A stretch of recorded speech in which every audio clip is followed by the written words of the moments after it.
Assalamualaikum dan salam sejahtera. Kami dari Institut Pendidikan Guru Kampus Bahasa Melayu mempersembahkan satu inovasi pengurusan kampus yang mengubah cara kami berurusan. Inilah MyUrus.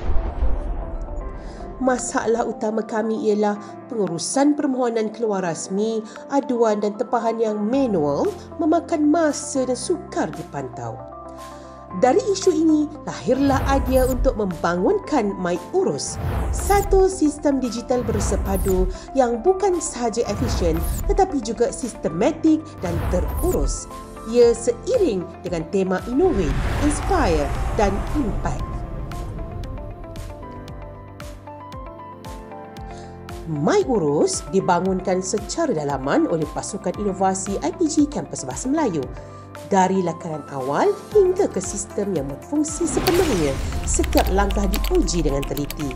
Kami menggunakan pendekatan reka bentuk berpusatkan pengguna, memastikan setiap fungsi benar-benar membantu tugas harian staf. Inovasi utama MyUrus ialah integrasi pelbagai urusan kampus dalam satu platform tunggal.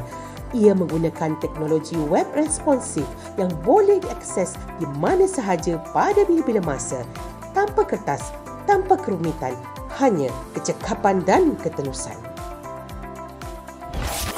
MyUrus bukan sekadar aplikasi tetapi simbol inspirasi bagi warga pendidik.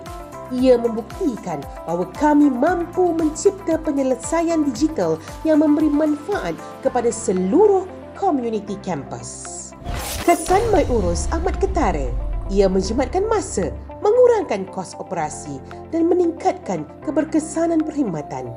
Warga kampus kini lebih fokus kepada tugas utama iaitu mendidik dan berinovasi. MyUrus adalah simbol perubahan.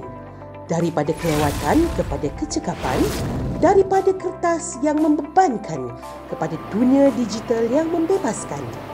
Mari kita melangkah bersama ke masa hadapan pengurusan kampus yang lebih efisien, sistematik dan terurus. MyUrus, IPG Kampus Bahasa Melayu. Sistematik, cekap dan terurus.